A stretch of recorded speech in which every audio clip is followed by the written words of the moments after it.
So I write like very small amounts Mm. pretty regularly, but I'm not a girly who's going to sit down and write 10,000 words like ever.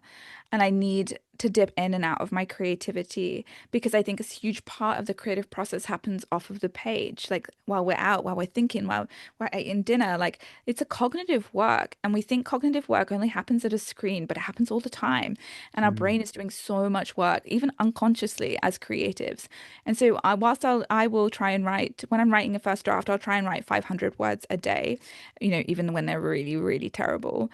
I don't want to be someone who like is constantly at the laptop because I think most of the art and the ideas and the magic doesn't happen at the laptop. We need space to percolate and to daydream and to process.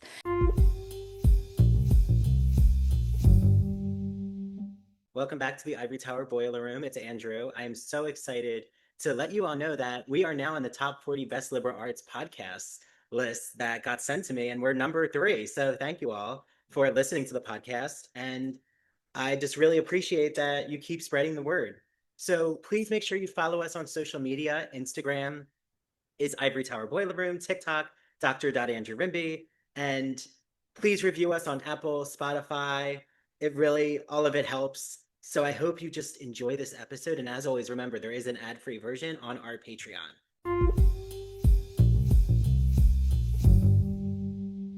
Everyone, it's Dr. Andrew Rimby. Welcome back to the Ivory Tower Boiler Room. I am so excited because I get to talk about one of my favorite periods in literature, which is the English Renaissance, the Elizabethan period. It goes by many names. So we're going to dig deep into Queen Elizabeth's reign with a really exciting new historical fiction novel. Also, murder mystery of sorts. I don't want to spoil too much. Queer novel as well. It's called To Kill a Queen by Amie Mcnee. So, Amie, if you don't know about her work, she's an author, speaker, podcaster. She's also written The Rules Upheld by No One and Regrettably I'm About to Cause Trouble, which also explores the lives of women in 16th century England. So, definitely going to ask her this obsession that she has with the Renaissance period. In addition to her fiction, she's the author of We Need Your Art, a manifesto on the vital importance of creating, which I've seen her present on her TEDx talks, which is you need to watch it on YouTube. Through her online platform, Inspired to Write, and her podcast, the Unpublished podcast, she shares inspirational pep talks, guidance, resources, teachings, all about advice for aspiring and flourishing artists. She splits her time right now between speaking, writing, and creating spaces for artists to thrive. And specifically, in her quest to explore storytelling as one of humanity's most profound acts of connection. So, Mm. welcome to the podcast, Amie. I am so grateful to be here, Andrew. Like truly, thank you. I'm sorry. I feel like I just gave you a massive bio and it was a lot of Amy just then, but I'm very, very grateful to be here. No, I love it. Well, and also I should tell the audience, Unpublished, your podcast, is with your literary husband, It right? is. It's with my Okay. literary I what an excellent name for him. Um, Yeah, so I write novels with my partner James, and we run a podcast together, and we've built a business together. So I have a little writing buddy in my house at all times, which I enjoy very much. Yeah, I mean, it's funny because my husband is very into the arts, but he's in like a financial field. So, Mm. we like to like learn from each other, but sometimes I'm like twisting his arm a little to watch Camelot or The thing is that you guys probably have balance in your relationship, whereas over here we've got all art, no washing up, you know? It gets a little much. all art all the time. No, no, no. Well, I'm so curious. How did you just first like was it your fiction and your writing that inspired, your quest to really connect with artists and give Yeah. advice? Or was it vice versa? Was it No, like, so there is yeah. no career for me as I speak hugely about the creative act and what it means to be an artist and what it means to create. But this wouldn't exist in this part of my career and vision wouldn't exist if I wasn't a novelist. And so I always wanted to tell stories and write books. And I've been doing so since I can remember, and I've been taking it seriously since I was in my very early 20s. And as I did this, I felt so incredibly, I mean, all of us who are creative of any endeavor, we know like it can be a very lonely and daunting process. It can be incredibly intimidating. There's a load of failures and fuck ups along the way, and we need Mhm. support. And so I started talking about that as I developed my career as a novelist. And, you know, in a beautiful, bizarre turn of events, I became far better known for talking about the creative act than my novels itself. But it is born from being a novelist, and it is born from telling my stories. Yeah. So is your background in creative writing, or did you kind of like pivot into writing through another discipline?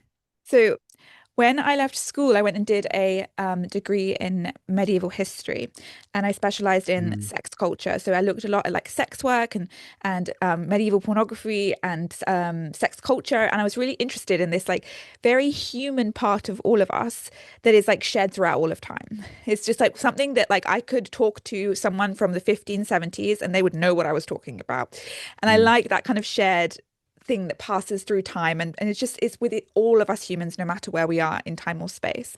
And so I decided to focus on that, but obviously there was no job at the end of the medieval sex studying degree. I mean, not that I know of. And I went into all sorts of different jobs trying to support my career as a writer. So I worked, I mean, you can name it, I tried it. Nothing stuck. And so I was hopping around odd jobs until I was able to make writing work for me financially. And it really, like your podcast, I was just listening to your recent episode, and I love the way that you and your partner just bounce back. You know, you're also both able to call each other out if you don't agree, which I think is refreshing, and you need that in a partnership and in a podcast co-host if you have Yeah. one. And it's so curious because, yeah, when you go deep into an artistic field, you know, I know what it's like coming from a PhD English program, and I'm teaching at three universities part time. But you just you have to get your work out there. Like you have to get your teaching out there, your writing out there, and it really, from learning from you, it's you really have to put pen to paper. Like you have to be on the You have to grind. do it. Yeah. Yeah. I mean, I speak to academics all the time, and I think our journeys are really, really similar. They're obviously both incredibly creative, but also you're right. My James and my partner, his background is in academia as well. He was an historic. He also studied history, and he studied economics and history, and did his master's in that. And watching him as well, trying to make a career there. Like we have to not only do the work, the creative work, then we have to like talk about our work and put our work out there, and we have to be advocates for our work, and we have to tell people about our work. And I think often we can think the creative process is like we're just going to hide away in a hole, and it might be a bit difficult at times. We're going to tell a story, or we're going to write a paper, and it will be tricky. But then when it's done, it's done. It's like when it's done, baby, the work begins because you now have something to fight for. Exactly. Yeah, you have to articulate what you've just uncovered or what you've Exactly. discovered. And I think the older vanguard of academia and writers, like there was a bashfulness, or I would hear at my time at Stony Brook from an older vanguard, like, oh, we're nervous. Like, we don't talk about our work. We shouldn't publicize our work. It seems too egotistic. Like, how do you Mm. respond to accusations like that? I vehemently disagree. And I understand where we're coming from, but I think it only serves to keep the artists and to keep our work small. Mm. Um, if we're not going to back our work, why would someone else back our work? I feel like we're coming from a lineage of people who are outsourcing their power to other people. And so we're waiting for somebody else to say, you have something to give, and I will help you put your work out there. And so many of us wait our entire lives and we never get to do what we want to do. And sure, like I could wait until someone sees my work and decides they want to, put me on the New York Times bestseller list, but it's probably not going to happen. What I can make happen is I can write a book that I love, and I can go around talking to people about it, and I can, recommend it to people, and I can fight for my art. It gives us agency. And I think the other route, it might seem like, oh, you're being so humble. Instead of humble, I think what we're being is we're being a bit cowardly because it is uncomfortable to back your own work. You know, we don't live in a culture where that's seen as like the right thing to do. But I think it is brave to back the work that you have created and to fight for the work that you've created. Brave and powerful. And you're going to create a conversation, which in that conversation, there's also going to be the disagreement. And then maybe that's the nervousness, do you think, is Yes. like when I get negative comments on social media, which Mm. again isn't the majority, but Yeah, you but they kind of have to, happen. yeah, it happens. And you have to develop, you're not creating a conversation if there aren't people who are also antagonistic towards Exactly. what you're doing. Sometimes I had a really beautiful weekend last weekend and I was speaking at a conference and I just got so much beautiful, really good feedback and it was amazing. I loved it. I love attention. Mhm. And it was just really fun. And at the end though, I thought like, wow, like if my whole career was just this, like just pandering, like only people saying yes, yes, yes, like my creative fire would die. You know, if Mhm. there's no tension, if there's only people telling you you're doing a good job, like I just don't think we develop very well as humans. And whilst no one wants to get trolled on the internet, like if we are vulnerable and we share our art, people won't like it. And that is a very normal, like mandatory part of being a creative person who shares their art. And so you're right. Like if we share our art, we open ourselves up to vulnerability and it is like mandatory. Like you can't avoid it. You can't create a paper so good or a book so good that you are like, no one's going to disagree with you. People will not like what you make. And again, to back something publicly to say, I think my book's good. And then for me to get like several one-star reviews saying it's not good, I think we see that as embarrassing. And it would have been far safer for me to say, oh, it's no good, you know, it's a silly book. And that would have, you know, seemed better. But I also think I think it's cowardly. And I think you're missing out on opportunities to have people delight in your book because people will also fucking love what you make. You just got to find them. Exactly. You find your community, you learn who your community is, and when you start to really create that, like I really believe in the idea of the modernist, like literary salon. And Mm, I think that we're coming back to a time right now where we're creating like that community. Like we need the coterie of people for support and collaboration. And like for me, good work doesn't come if I'm not in conversation. And I think yes. that that isolation in academia was something I fought really hard against. And like the new generation of academics, because of just the economy and positions, we've had to create new innovative ways to articulate Mm, what we do. And like, I love the conversations when I talk to someone from the public about I'm teaching the Canterbury Tales, and they're like, you know, what is that? Like, it's so nice yeah. to get to like engage with someone who doesn't know the text to try to just explain the purpose of it. That's so Like, beautiful. yeah, I yeah. absolutely love that. I think you're right. And I think there's multiple things that came up for me as you were speaking, but I think you're doing such important work here. And I think you're right. This is a change that's desperately needed. A lot of us, I sense, are craving actually like in-person conversation where we get to really pick at each other's brains and see each other and like connect Mhm. intellectually with each other in person, or at least on a more intimate basis than just like comment sections of the internet. And I can feel like this like desire for actual intellectual conversation with other people rather than very surface level shit that's happening, you know, anyway on the internet. And I feel like there's a hunger for it that's happening and a hunger for not just to be like have your ideas shout or have your ideas be like, oh, that's amazing, but to have real conversations about it. And I think that's really exciting and something we've been missing a little bit and something that I think academics have a huge role in and creatives of all types, we have a huge role to encourage this. Yeah, well, I know that now that we're going to really dive into the medieval and Renaissance, inspiration you have.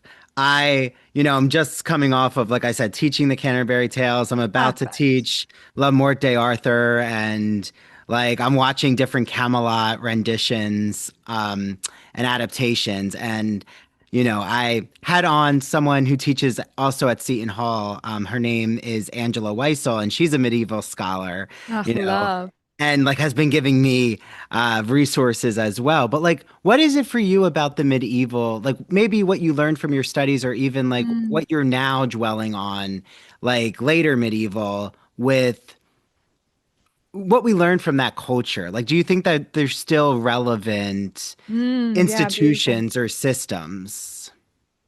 I think what I find interesting is how irrelevant so many of the institutions are, but how the humanity that we see within the court documents, within the ecclesiastical journals, like we see the humanity that is still around today.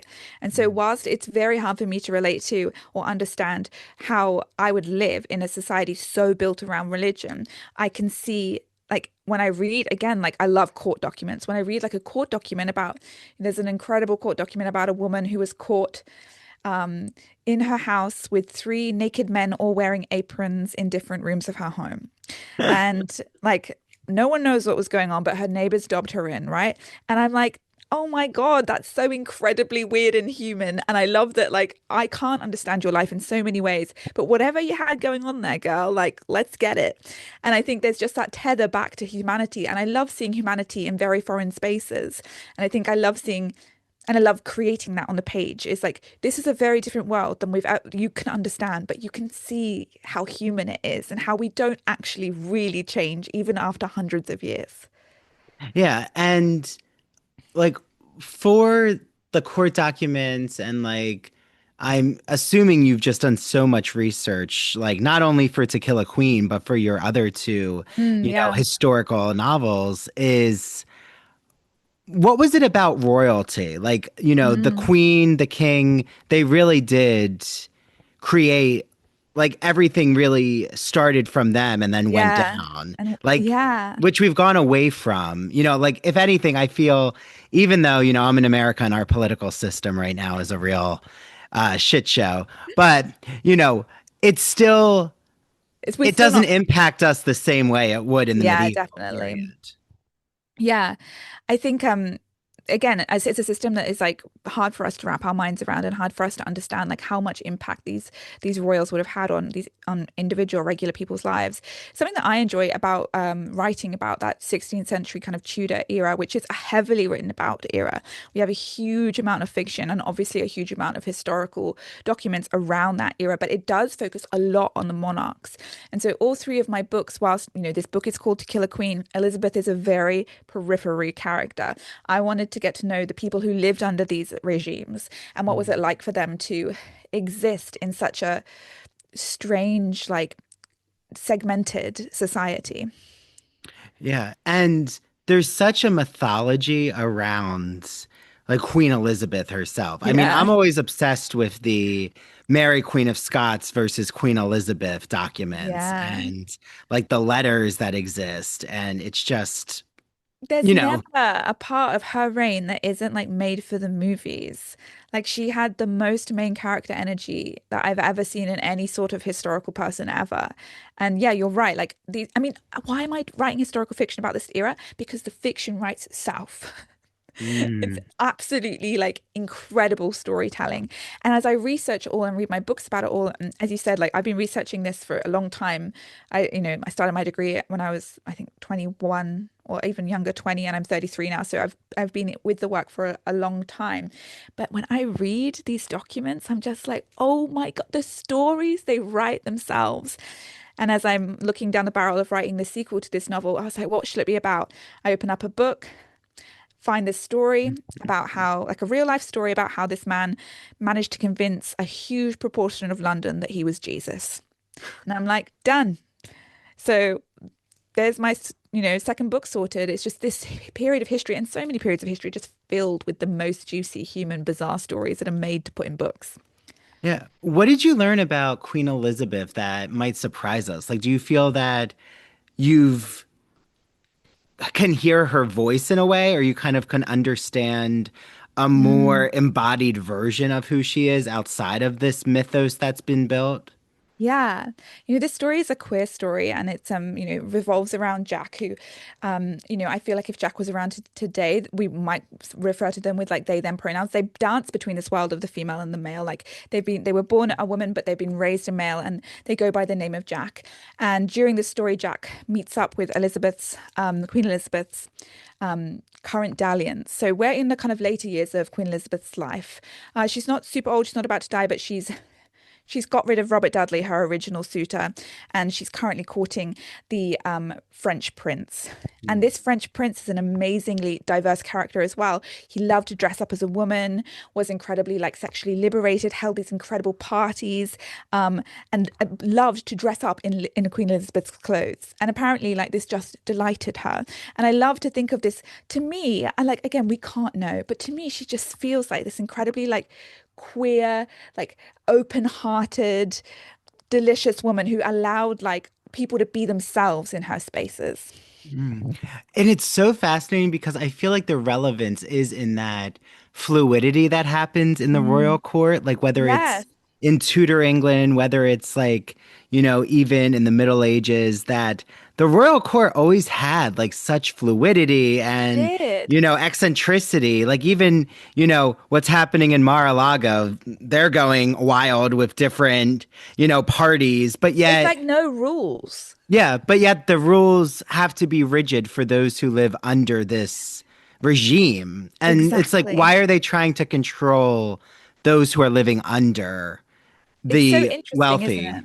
Yeah. And we see that all the time with power. It's like those who are enforcing rules are I mean, my first book was called The Rules Upheld by No One. Those who are enforcing rules are never upheld by the people who are enforcing them. And what an interesting thing that happens to humanity that like, and the rules are often so rigid, and yet the real rigid enforcers are always breaking them, and often to like perverted standards. And like, why is that happening? And I think these are the chances when we get to fiction and we get to play with these characters, we get to explore questions like that because it's not something that's in our past, it happens today. hmm Yeah, I mean, all we have to do is look at the constant conversation around the Epstein files to see Exactly. how, wealth and corrupt slash perverted power can Mm. definitely exist It's, hand I in mean, hand. people are like, is it relevant what you're saying? I'm like, it's fucking relevant. Like, we share so much with these, crazy dynasties that we see as being barbaric. I'm like, baby, let's look and learn because like stuff is happening right now that would be very easy for an Elizabethan person to understand because they're also moving through it. Yeah. Well, and if I may, I just want to read the first few sentences of your novel because I love the language. Like, it's going to get everyone listening or watching us on YouTube into your, London world. So, London in the year of our Lord, 1579, smelt like shit, but somehow still felt romantic. It happened every summer. Every time it got hot, all the Londoners started pacing the cobbles, looking for a good time. I just love that how our narration right away, it's like the atmospheric Mm. senses. Like you really are brought into this 1570s London scene.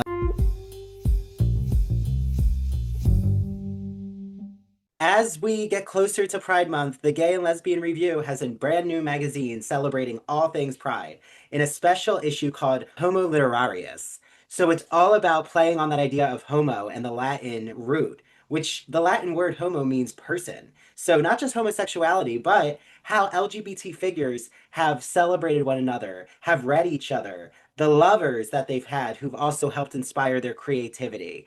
It is a really interesting issue that includes articles about James Baldwin in Turkey, the gays who kill genre. Think about Thomas Ripley or Hitchcock's Rope, or Drew Drogy's Messy White Gays. Christopher Street, a fellow LGBT magazine, just turned 50. So there's an article about how Christopher Street came to be. So much is in this issue, and I can't wait for you all to get your hands on it. You can read the digital issue, or you can get the print magazine. Head to glreview.org, use the promo code ITBR Choice for a free issue of the magazine, and I know you all are going to absolutely love it as much as I do.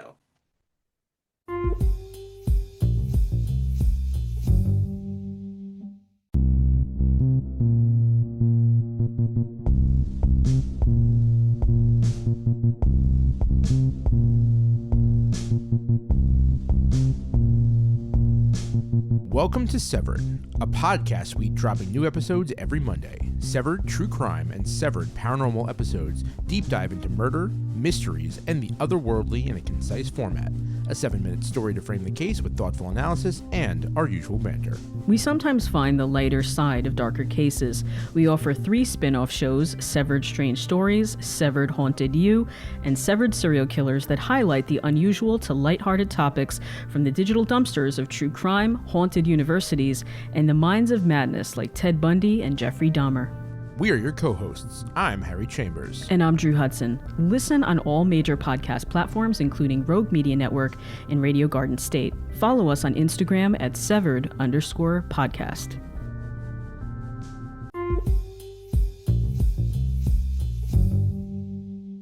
Like, Thank you. how did you really embody, like, trying to figure out what it would be like to, smell, to see, I to know. hear? I think, if you go into London today, I'm in Oxfordshire in the countryside, but I'm quite close, so I go in a lot. It's like a sensory fucking nightmare. There's so much going on. And I think being in that space, I'm like, but imagine like what it would have been like as like a sensory experience in the 1500s and almost like, still keeping the spirit of London alive today, because I think she holds the heart of, Tudor London. Like she is there. Like when you go around London today, you see the Tower of London, where a lot of this book is based. Like she's still there, hidden underneath. But I mostly just go through all my senses, like what does it smell like? Like I'm an extremely overstimulated person, but it means that I'm very attuned to what would overstimulate me. And I think about walking through Tudor London, and I think about how much stuff would set my nerves on fire, and then I write it down in the book. Yeah. Yeah. And, what is it about London? I'm right outside of New York City. So, similar, just Very similar energy. across the pond, different kind of energy, maybe. I think New York City, when I went to London, I actually thought London was a calmer New York City. Yeah, I But agree with that. okay. So, but you're right. There's like the Tudor buildings, there's just the Thames, like the way that the history is still embodied there, and the way that Londoners really value They do. their museums. They value living and breathing the history. Where I would say in New York City, the history's there, but it's like a small group of who are Yeah. invested where, capitalism really is running wild. But Yeah. what is it about that history that you think Londoners just really value? It's something I really love about British people. I'm half British, half Australian, so I feel like I can look at it with a slight bit of removal. I love how much the English take pride in their history. And, obviously some of it maybe take less pride in Police Babies, but also like they want to show you, and they want to preserve the stories. I think they're a storytelling culture, and I love how seriously they take it. And you can't walk anywhere without feeling the weight of history in this country. And as a storyteller, I love it. As a historical fiction writer, like I love it. I love that I can feel the past always when I'm here. And it's like haunted, but in like the best way. It's just haunted with stories. And I know for me, like when I think about like why 1570s, why Tudors, I think it's because the Brits have just taken a very strange amount of pride in that particular area of history. And it's what, I was educated in the UK. That's what you get taught. Where it's a super like intense, like you get taught from like the 1400s to maybe you get the Victorian era too, but from the 1400s to like the late 1800s, the English history is just given to you and it's repeated and everybody knows it. And it's like our stories. And so for me, everyone knows Anne Boleyn, these queens, Henry VIII's wives, like it attached onto my soul as a young child. And when I got the opportunity to study more, I was always going to look at that medieval period. Well, and are you also, I'm assuming, inspired from Shakespeare's works? Like, is Yeah, there of any course. Shakespeare play that really, like, you've sat with for a while or has inspired some of your writing? Such a beautiful question, because I'm a huge Shakespeare nerd, and I love I really love most of his plays. Some of them, you can't win them all, Shakespeare. Mhm. Can't have everyone be a banger. But I'm trying to think if anyone in particular informs this.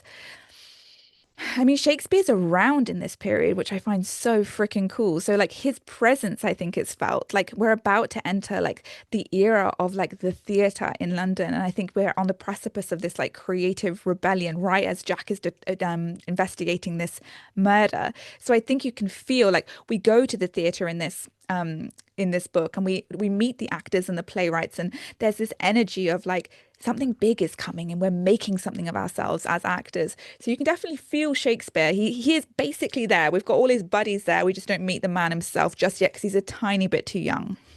Yeah. Well, and I feel like your mystery to kill a queen pairs so well with someone I've had on the podcast, Mary McMinn, who wrote a book called A Rose by Any Other Name, which is actually like looking into Shakespeare's Oh, gorgeous. fictionalizing Shakespeare's life. So, Wow. with the Dark Lady, like who the Dark Lady is and the origin of that. I mean, again, that man, like, what a life. And how could we not, as authors, want to have a little dabble in that? But you're right, theater is such a central tenement of London life. I It mean, is. you have the Globe, but you have so much going on in the West End and Uh-huh. so much experimental It's a theater. spectacle, the whole thing. Yeah. Yeah. And there's like so many different genres. And, of course, I'm both a Victorian and a 19th century American literature scholar, but I do love the way that the British writers like Bram Stoker's Irish, but he's kind of an We can't be affiliated. Him count. and him and Oscar Wilde are kind of, Yeah. British by their writing, but that they just take so many different narration explorations. Like Jane Mm, Eyre, I mean, is an mhm. incredible, rich novel. Like there's so much psychological insight I find in Mm, these writings, but even what you're exploring, I love what you said. It's like they're on the precipice of knowing that there's going to be this creative yeah. explosion, but it's Yeah. like building up to We're it. So not yeah, quite like there yet. exactly. Like the emerging. I always love like when something's about to I emerge, know, me which too. The best part of yeah. anything is anything good. The best part of anything good is just before it happens. And I think you can feel that in this London era of like just before theatre like really explodes. And so we get I couldn't not have that in the book. It really delights me. And so we meet Richard Burbage, who was one of the main actors, the biggest actors before Shakespeare really comes on the scene. And we meet, some of the big playwrights, Ben Jonson, and there's some dodgy dealings happening in the theatre, because again, like the actors, creative visionaries, but also often just very regular people. And so we see a lot of debauchery and violence and poverty within the theatre crowd. And so they were a really interesting bunch to explore with, especially in a murder mystery. Yeah. I mean, I'm not sure. Have you had a chance ever to see Pasolini's The Canterbury Tales? I haven't. I Okay. know a bit about. I mean, I've studied the Canterbury Tales, but I've never seen it. Okay. Well, it's a very interesting NC-17 adaptation of The Canterbury Tales from 1972. Oh, wow, And cool. Pasolini's like very, into erotic Oh, this sounds so Italian up my alley. filmmaking. Yeah. Well, The Miller's Tale is very faithful with Oh, cuckolding. So I there's mean, a lot Chaucer is there. such an incredible, like, he's so good at what I studied, It's such an amazing, like, the sexual nuance and everything is just, I love. Yeah, he comes from a middle class family that like the middle class emerges during Mm, that time. And it's yeah, like what you fascinating. explore too, like Jack's, for those who are about to read or listen, right? Because they can listen to your They book on can, I Audible, narrated it. Audible and Spotify, right? I think it's on Yeah, yeah, Spotify. it is. Yeah. Yeah. Yeah, awesome. And you narrated it. That's amazing. So fun. So take us into Jack's like psyche. Mm, Like who is Jack as a person? Like what yeah. motivates your character here? So Jack, speaking of like this emerging middle class, we have Jack, who is the son of London's like biggest crime lord.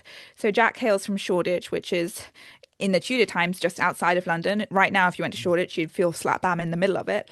But is this like only son, in inverted commas, of Axe, this crime lord, and he has been brought up committing crimes, doing heinous things, until eventually he just couldn't take it anymore, and so he switched sides, and he's now working for a justice of the peace, which is the closest we can get to a detective in Tudor London, trying to repent for his sins by solving crimes. And so we have this like he wants to atone for this terrible life he's had, but at the same time he's got that dog in him, you know, he's got that thief. Like he sees things like a thief. He has that survival instinct like someone who hasn't had a lot. And he's trying to create a new life for himself, but it's hard. And his father keeps calling him back, and his old ways keep calling him back. And at the end of the day, his old ways, his connections with the streets are what actually makes him an amazing detective. So we've got this story of like a lot of tension between who he's becoming and who he was. And not to mention, someone's tried to kill Queen Elizabeth I, and he's got to figure out who's tried to assassinate Her Majesty. So yeah, there's a lot going on for poor Jack. A lot of people pulling him in different directions as he navigates like the gritty Tudor London streets. Yeah, I mean, I feel that there definitely is like a Sherlock Holmes-ish Yeah. element, but definitely very different in how I think it's amazing that you also talked about adding in this queer element. Like, Mm. what else? Just teasing those Yeah, yeah. listening so they don't find out everything. But like, what is it about the queerness that you think is so elemental to your Mhm. novel? I always, I'm queer and I'm bisexual and have been exploring my own, I guess, like just relationship with gender. And I've always used my novels and as a way to explore my own sexuality, just as I used my medieval academia short-lived career as a way to explore my own sexuality and how we perceive sexuality. So this is always going to be a big part of my books. And not only that, queerness and queer people are always going to be a huge part of our history, but we don't see them a lot. They were very often purposefully non-documented. What's very interesting is that lesbians in particular, like women-loving women, were never included in a lot of court documentation because not they didn't just not want it to happen. They didn't want it to be written on paper, like they didn't want to see it existing. So we have a really big gap here of stories untold about women who love women.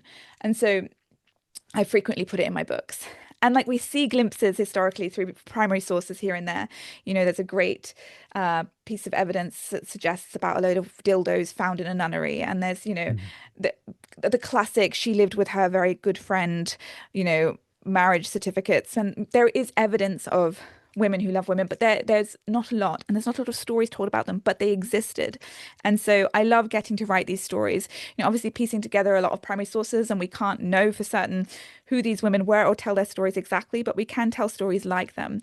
And it's such a privilege and an honor to do that. Hmm. And are you a fan of like the mystery genre outside of just like say historical fiction? Like you just love all different types of Oh, baby, mystery yeah. I'll narratives. read any mystery. I'll read Mm. any mystery. I love anything like episodic or procedural as well. So I'm a big Sherlock Holmes fan. So anything elementary, house, like anything that has that element of like something will be discovered this episode has me like in a chokehold. It's really soothes me. I find it very calming. So I've always wanted to explore this genre for myself as a writer, but I thought, God, it's a whole new thing. I'm gonna have to learn so much, but I'm glad I did it. It was a lot of fun. How hard was it for you to figure out the pacing of your novel? Because I would assume as a mystery Yeah, it's writer, different. you really have to like figure out the clues you're going to give, the foreshadowing, the symbolism, and like you don't want to Yeah. give too much away at the beginning. So I'm a big proponent of a very shitty first draft, and I will tell you, Andrew, I had no idea who done it until about 75% of the way through of the first draft. So I let the story reveal itself to me, and I let the murderer reveal themselves to me. Through just exploratory writing. But that meant on the second draft, yeah, I had to go back through and drop a load of hints because I had no freaking clue who was going to do it legitimately for the first, most of the book. But it was different trying to figure out pacing and it is a very different pace to my other books. There's tropes that need to happen. There's a lot of recapping that has to happen in a mystery. Like, what have we found out? And like how, like trying to keep the audience up to date with what's going on. I read a lot of mysteries and I'm like, I don't even care, but most of the time I'm like, I've got no idea what's going on. And I don't really mind, but I wanted to make sure that the reader was, coming along with Jack and keeping up with all the clues and making sure that it was not too complicated, but complicated enough for it to be rewarding. Hard balance. Not sure if I struck it, but you can all tell me in my Goodreads review. I think you did, definitely. Thank I you. mean, and it's also a testament to your writing that you're able to not only create a suspenseful mystery, but you're also able to bring us into Tudor England. And it's like, Thank it's you. tough to make a mystery novel in a historical place, Yeah. at the same time. Uh, Yeah. It's good fun merging both of them though. And I feel like we need more historical mysteries. Lots of mysteries happen back there. Lots of unsolved crimes that us fiction authors can tell.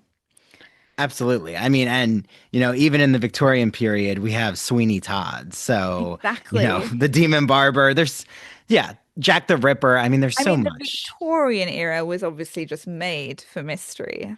Yeah, well, Just the Penny born for it. Dreadful was a mystery like bestseller. Like, right? People would just buy the Penny Dreadfuls. So And cool.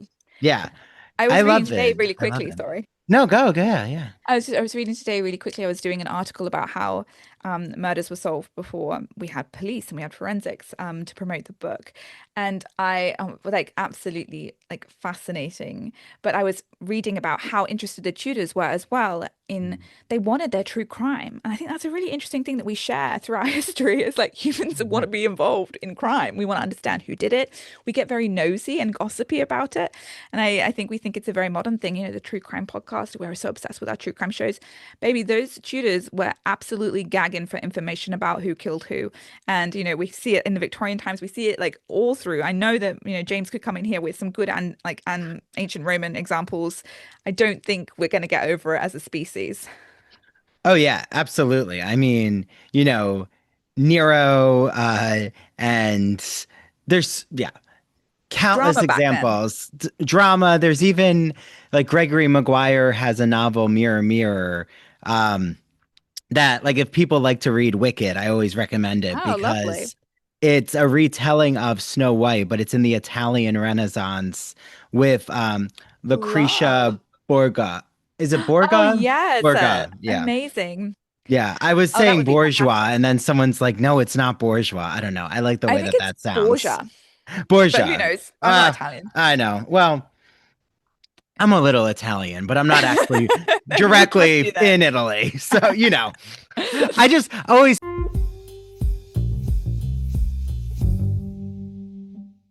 Are you a fan of classic Hollywood movies? Are you a fan of queer cinema? Then do we have the podcast for you. Hello, everyone. I'm Christian Garcia, And I'm Luke Delmar. and we are your hosts of That Old Gay Classic Cinema, where we take a look at some of the greatest films of all time and analyze them through a queer theoretical lens. Let's be honest. LGBTQIA plus people have been a part of Hollywood since its inception, and this podcast celebrates those artists and entertainers of yesteryear while also taking a closer look at the queer-coded characters and stories in classic Hollywood films long before queer representation entered the mainstream. So follow us down the road of classic cinema as we give you a guide to some of the films that touched our hearts, brains, and even gave us courage to be ourselves. You can listen to That Old Gay Classic Cinema wherever you get your podcasts, and be sure to follow us on Instagram, YouTube, and TikTok. All right, listeners, we're ready for our close-up.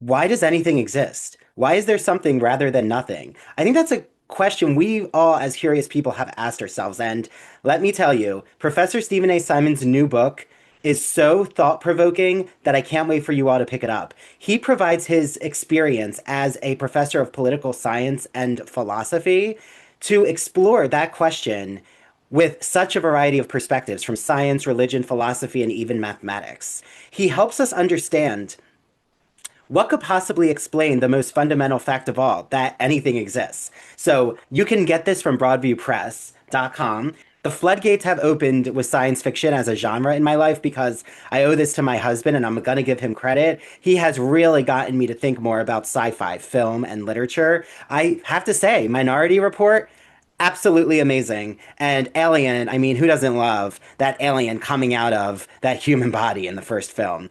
So Professor Jason Haslam's new anthology provides a lot of exploration with all different short fiction, so many sci-fi authors, over 200 years, including sci-fi that explores indigenous futurism, feminist science fiction, Afrofuturism. Again, you can get this on broadviewpress.com. And last but not least, my upcoming episode with Professor Matthew James Wachinsky explores his book, which is Original Inquiry, a guide to research for undergraduates, a great toolkit for all faculty out there who are just trying to find a book that helps their students understand how to collect research sources and then, right, the hardest part, build and organize their essay with all of these sources and to make a cohesive argument. I can't recommend Original Inquiry highly enough. So again, all three books can be found on broadviewpress.com. Use the promo code Ivory Tower for 20% off. Say I have like a New Jersey mashup of my words anyway. You know, Love it. whatever you Love it. say, we know what you're saying. Exactly. That's my thought. But yeah, I think that it's so exciting to look back at these times, but also like what do you think of the TV shows that are done or the films? Mm. Like, did you like the Tudors series? Yeah, it's interesting as someone who was so obsessed with that era. And I read a lot of Philippa Gregory, who was the writer Hmm. that a lot of the Tudors was. Oh no, Philippa. They did Oh, the other the other bowling Boleyn girl, bowling and they, girl. Yeah. yeah, they did. I quite liked that, and I already loved her books and always read her books. The Tudors like had me for a bit, then lost me for a bit. I don't know. There's something so evocative about the Tudors in my imagination that I haven't really seen it captured on film, and I'm not sure what that is. Sometimes and this is so silly, but sometimes I think because there was no lights in the Tudor time, it's just all candlelit. I can't be watching a dark TV show. I'm like, I need some light, I need some brightness. And in my imagination, when I picture all these incredible places, they are so bright, not fluorescent lit or anything. But yeah, I've never super become entranced by any of these Tudor shows. Hmm. Well, I know there's a new Marie Antoinette show that I want to Oh, watch. Uh, let's go. yeah. Oh, you like Marie Antoinette? Yeah. How could you not? And absolutely amazing. Yeah. I mean, it's been disproven, right? That she said, let them eat It cake. is sadly, but Yeah. whatever. We'll live Yeah. in our own little world where But again, right? Like that's where a myth of someone, like even the myth of Queen Elizabeth, well, the they Virgin called her the Queen. Virgin Queen, Yeah. which, do we really think she was a virgin her whole life? Yeah. But I mean, the myths are yeah. sometimes much more interesting than the history, and the myths are just as important history as the history itself. Like what we believe about people is history and is to be studied and is to be explored. And so I kind of think we don't need to get so picky about what did and did not happen. Yeah. Well, it's like, do you know The Fairy Queen by Yes, I Spencer? do. Okay. So like even the way that she becomes this like, the queen in this mythological, like wrapped up in a fairy tale, but then like Mary Queen of Scots is the dragon who needs their head cut off. It's just like it's so Fabulous. fascinating because like, yeah, like no person in real life can embody that mythology, but Mm. like you said, it's what lives on. It's what gets retold. Like that's why I think storytelling and like back to the epic tradition of the ancient Greeks, Mm. like we're never going to leave the power of the Odyssey and these No. really just foundational Yeah. human emotions, right? Like it's about humanity. I know, and it's so beautiful. I have a real soft spot for the Odyssey. I actually have a real soft spot for the Fairy Queen as well. Yeah, these stories are deeply important, and again, I love that we can see ourselves in them. Like I can see myself in the Odyssey. Like that is so unbelievably beautiful and very cool. Yeah, we need to stop being so picky about whether it's fiction or non-fiction. It is our history, is human history, whether it was written or happened in real life. Absolutely. And I loved learning that, correct me if I'm wrong, but like that your writing process is more of, it's similar to like my own artistic process, which is like when the idea comes, like you can't leave it, but like for weeks, you may just be um, seeking the inspiration, like really Mm, trying to find what you need to say and doing a mm, lot of research. But like when you mm. finally get down to write, it just you can't leave it. Like, is that true? Yeah. Like, you're not someone who can write every day continually. So I write like very small amounts Mm. pretty regularly, but I'm not a girly who's going to sit down and write 10,000 words, like ever.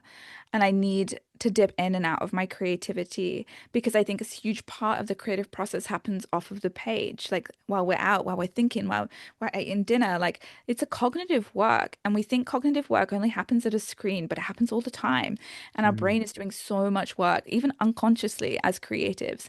And so I will try and write, when I'm writing a first draft, I'll try and write 500 words a day, even when they're really, really terrible. I don't want to be someone who like is constantly at the laptop because I think most of the art and the ideas and the magic doesn't happen at the laptop. We need space to percolate and to daydream and to process. But most of us think we're avoiding the work when we're out on a walk or we're, doing something different. But I think when artists, the best part about us is like we're never really avoiding the work.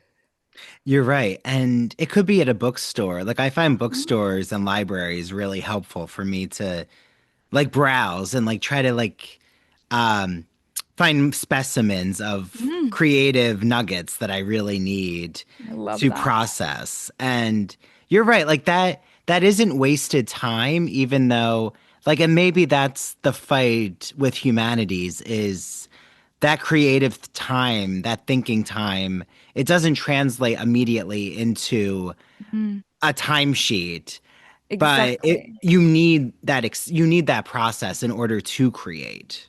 The creative process doesn't fit very well into like industrialist capitalist work Mm. modes. And if you can't, exactly what you said, if you can't plug it into a timesheet or hand over a physical product at the end of your day, then it's a wasted time. When the reality is that again, like our creative work is so cognitive, it's so internal. Like I'll have days and days at a time where nothing fucking happens, but then somehow out of the blue, like an idea reveals itself to me and I've got a whole new book.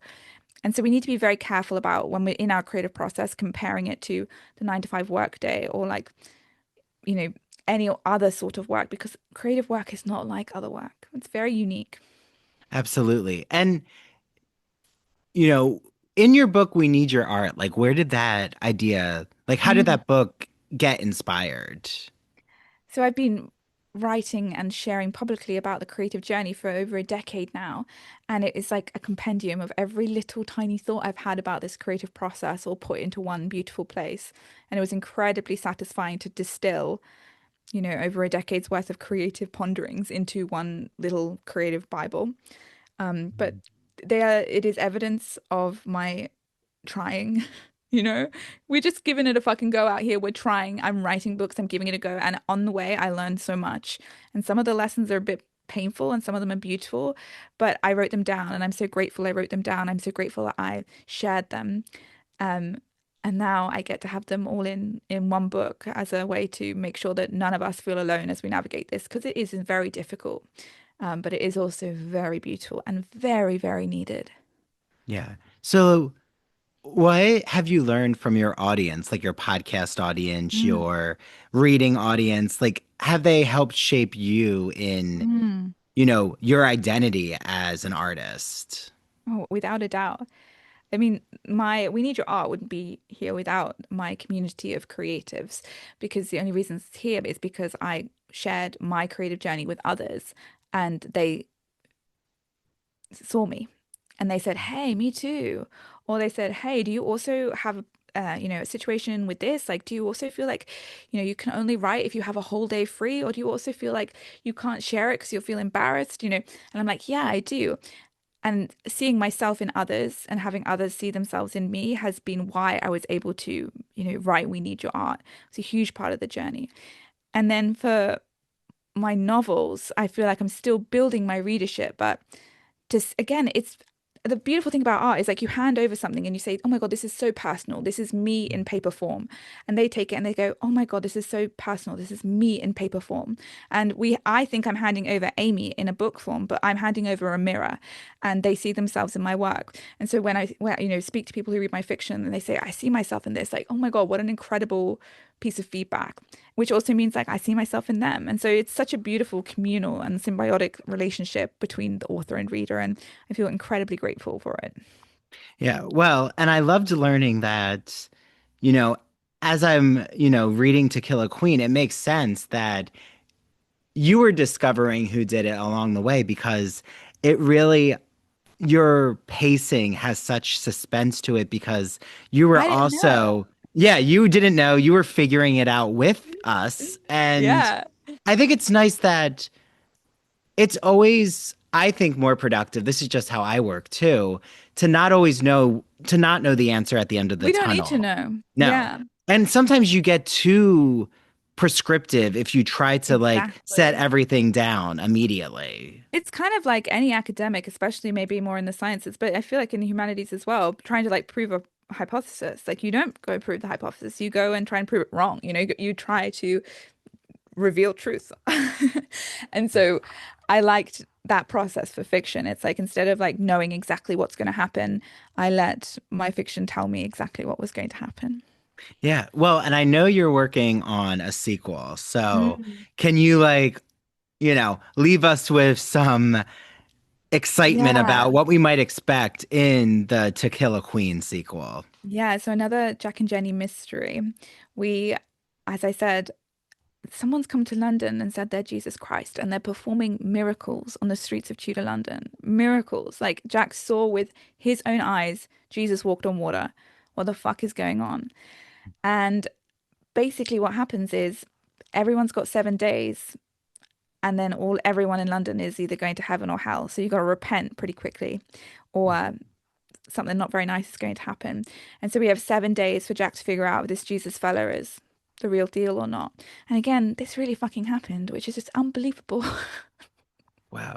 Yeah. I love that you like take the history and like any really just riveting read, you take the history, you breathe life into it, and you open up questions around these Mm, cases. Like, mm. if we actually, you know, if Jack is like a substitute for us as the reader, Yeah. like what it would be like if we were What are we encountering doing that? this. Yeah. Right. And like, And of what are course, people Jack's gonna, got. yeah. Sorry, And what are I just. people going to see when they look back like 100 years from now at Yes, what's going on in our history? You know? exactly. I don't No, but know. I don't know. But it does, it also reminds us of, how small we are and how small the present moment is because, maybe Jack would have been back there being like, imagine what they're going to think of us in like 500 years' time. It's going to be so embarrassing. But it's like, I mean, it's interesting, but the world moved on. And we are such small creatures here for such a small amount of time. And even when we think we're making a big mess of history, it's like it's still just a little blip. Yes, And I like that reminder. absolutely. So it's been so wonderful talking with you. That went by so quick, It Amy. I was did. Thank like, you, Andrew. we had so much to, catch up on with To Kill a Queen. And I just would love if you could tell everyone how they can follow you on social media and, get their hands on To Kill a Queen and your other works. Thank you. Yes, so you can follow me on social media. I'm on Substack at Amie Mcnee, and I'm on Instagram at Inspired to Write. And then to find To Kill a Queen, as I said, she's on most audiobook platforms. I read it. I had so much fun reading it. They don't normally let authors read fiction, but I fought because I knew I had certain voices for certain people. I was like, I'm reading that book. So if you want to listen to her, highly recommend. But otherwise, you can grab her in wherever you like to buy your books from.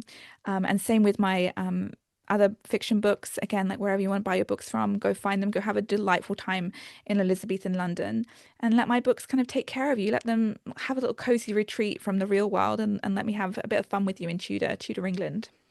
Yeah, it's nice to retreat, you know, We need that. into the imaginative spaces. Yeah, we We do. we need that. I don't think we can be 100% attuned to our daily realities. No, we And shouldn't be. no, it's what is that poem? The world is too much. I I don't don't know. know. I don't know it, but I like it. It might be Wordsworth. I might have quoted Oh, it wrong, amazing. but I think that you've taught us so much, Amy, not in just this conversation, but I'm continuing to learn from you. I love tuning into your podcast. I can't wait for the new episodes. So thank you so much, Amy. It was wonderful Thank having you you. on here. Thank you, Andrew. What a privilege. Thank you so much.